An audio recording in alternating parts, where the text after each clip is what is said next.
Vous êtes nombreux à appeler au bureau en criant injustice accidentée du travail avec juste raison parce que vous avez entendu parler que les prestataires d'un accident de la route, eux autres reçoivent un montant d'argent jusqu'à leur décès. Vous n'avez pas tort, mais ce n'est pas une rente complète et je vous explique pourquoi. On se rappelle que la CNSST est financée par les employeurs et dans la loi, c'est prévu qu'on paye maximum votre plein salaire jusqu'à 65 ans et on déduit de 25 pour s'atteindre à 68. Parce qu'on calcule à partir de 65 ans que vous pouvez faire une demande à Retraite Québec, à une pension si vous n'avez mis une de côté ou aux programmes fédéraux.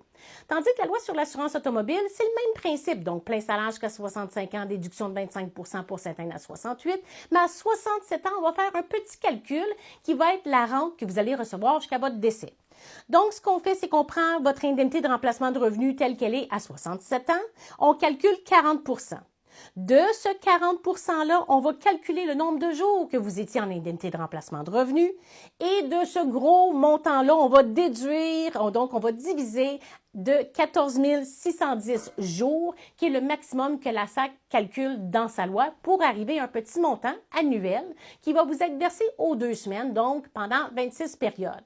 Donc, il est vrai que ce petit montant-là vous est donné jusqu'à votre décès versus la CNSST qui ne l'a pas.